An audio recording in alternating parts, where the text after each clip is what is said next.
بسم اللہ الرحمن الرحیم۔ السلام علیکم ورحمۃ اللہ وبرکاتہ۔ فرعون کی بی بی حضرت عائشہ کا ایمان لانا۔ فرعون حضرت مساطا کے کھولتے تیل میں جلنے کے بعد جب گھر پہنچا تو اپنی بی بی حضرت عائشہ رضی اللہ تعالیٰ عنہ سے کہنے لگا کہ میں نے ایک عورت کو خطرناک سزا دی ہے۔ اس کی بی بی نے کہا تیرا ناس ہو، تو نے ایک معصوم بچے کی جان بھی لی اور بے گناہ عورت کو بھی قتل بھی ناحق کیا۔ فرعون نے کہا میں نے اس کو اس لیے عبرتناک سزا دی کہ وہ مجھے خدا نہیں مانتی تھی۔ یہ سن کر حضرت عائشہ رضی اللہ تعالیٰ نے کہا کہ خدا تو میں بھی تجھے نہیں مانتی بلکہ تو ایک عام انسان ہے۔ جب فرعون نے یہ سنا تو حیران رہ گیا، کیونکہ اسے حضرت عائشہ رضی اللہ تعالیٰ عنہ کو بڑی محبت تھی۔ حضرت عائشہ رضی اللہ تعالیٰ عنہ کو اللہ تعالیٰ نے بڑے حسن و جمال عطا کیا گیا تھا۔ فرعون نے اسے پوری قوم کی عورتوں میں سے چن کر اسے حسن جمال کی وجہ سے اپنی بیوی بنایا تھا۔ اس وجہ سے وہ حضرت عائشہ کو بڑی محبت کرتا تھا۔ لہٰذا فرعون کہنے لگا کہ تم کیسی باتیں کر رہی ہو؟ تو وہ کہنے لگی میں کہہ رہی ہوں کہ تو جھوٹا ہے، اصلی خدا تو وہی ہے جس کا پیغام لے کر حضرت موسیٰ علیہ السلام تشریف لائے۔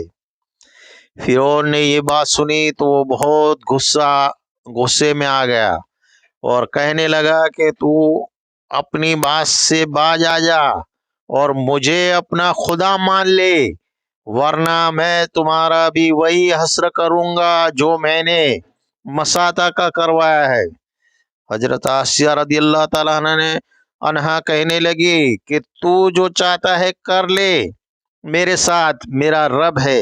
جب میں نے فیصلہ کر لیا ہے کہ میں اپنے رب کو نہیں چھوڑ سکتی، ہاں تیری ہر چیز کو لات مار سکتی ہوں۔ جب فرعون نے یہ بات سنی تو وہ پھر دربار میں آیا اور پھر سے لوگوں کو بلوایا اور کہنے لگا دیکھو یہ کتنی بڑی سازش ہو گئی ہے کہ موسیٰ علیہ السلام نے میری بیوی کو بھی بہکا دیا ہے۔ آج اس عورت کو یا تو مار ڈالوں گا یا پھر وہ اپنی بات سے ہٹ جائے گی۔ لہٰذا فرعون نے اپنی بیوی حضرت عائشہ رضی اللہ تعالیٰ عنہ کو گرفتار کروا کر دربار میں بلایا۔ وہ تو محل کی رانی تھی اور اس کے اشارے پر نوکر چاکر بھاگ بھاگ کر کام کرتے تھے۔ لوگ احترام کی وجہ سے حضرت عائشہ کی طرف آنکھ اٹھا کر بھی نہیں دیکھتے تھے۔ آج وہی رانی فرعون کے دربار میں مجرم بن کر کھڑی ہے۔ فرعون نے حضرت عائشہ سے کہا کہ تو نے اتنے بڑے محل میں رہتی ہے، اتنی نعمتیں میں پلتی ہو، میں نے تمہیں اپنی محبوبہ بنایا ہوا ہے اور تجھے اب محل کی ناز اور نعمت والی زندگی سے محروم ہونا پڑے گا۔ بہتر ہے کہ تو اب بھی باز آ جا اور مجھے خدا مان لے۔ یہ کہنے لگے کہ فرعون اب میں نے ایمان قبول کر لیا ہے، لہٰذا میں اپنی بات سے پیچھے نہیں ہٹ سکتی، اس لیے فرعون نے فیصلہ کر لیا کہ میں اسے بھی سزا دوں گا۔ لہٰذا فرعون نے فیصلہ کیا کہ سب سے پہلے سزا کے طور پر اسے رسوا کرو۔ اس نے کہا کہ سب سے پہلے اس عورت کے سارے کپڑے اتار کر لوگوں کے سامنے کھڑا کر دو۔ اب اسے بتاؤ کہ کسی مرد کے لوگوں کے بیچ میں بے لباس کر دیا جائے تو کیا حال ہوگا۔ ایسی حالت میں مرد بھی چاہے گا کہ زمین پھٹ جائے اور اندر سما جاؤں۔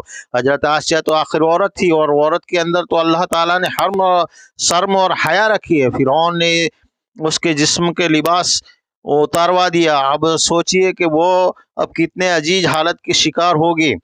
ایک طرف ایمان ہے، دوسری طرف امتحان ہے۔ وہ ڈٹی رہی۔ فرعون نے کہا اچھا اگر اب بھی نہیں مانتی تو تجھے اور طرح کا عذاب دوں گا۔ لہٰذا فرعون نے کہا کہ اس کا منہ میرے محل کی طرف کر کے لٹا دو تاکہ آخری وقت میں نگاہ اس کے میرے محل کی طرف لگی رہے اور اس کے دماغ میں یہ بات رہے کہ میں ان نعمتوں کو ٹھکرا کر ذلیل ہو کر مر رہی ہوں۔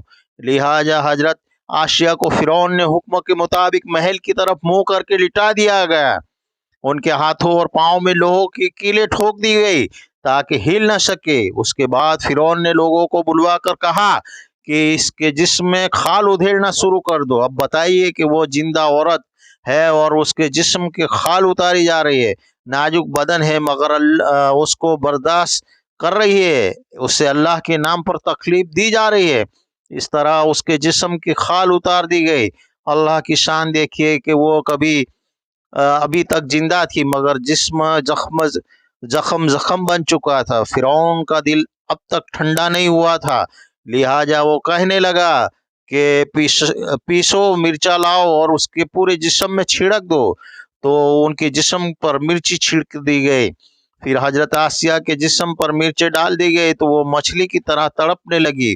اس وقت حضرت آسیہ نے اللہ سے دعا مانگی کہ اے اللہ، فرعون کا محل سامنے، وہ کہتا ہے کہ ہمیں تمہیں اس محل سے نکال دیا ہے، آج کے بعد تو اس محل میں نہیں جا سکو گے، اس لیے اے میرے پروردگار، مجھے اس محل کے بدلے میں جنت میں آپ کے پاس ایک گھر چاہیے، اور یہ اللہ، میں ایک عورت ہوں، میرے اندر اتنی طاقت نہیں کہ میں فرعون کے اس ظلم ستم کو برداشت کر سکوں، اس لیے آپ مجھے فرعون اور اس کے عمل میں نجات عطا فرمائیے، عمل سے نجات عطا فرمائے۔ اللہ تعالیٰ نے حضرت آسیہ کی دعا قبول فرمائے اور اسی وقت ان کی روح قبض ہو گئی۔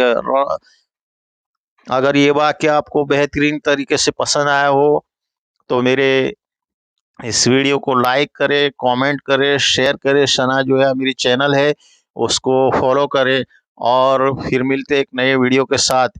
تو اس ویڈیو میں آپ کی کامنٹ ضروری ہے، تو آپ کامنٹ ضرور کرنا اور لائک شیئر کرنا۔ السلام علیکم۔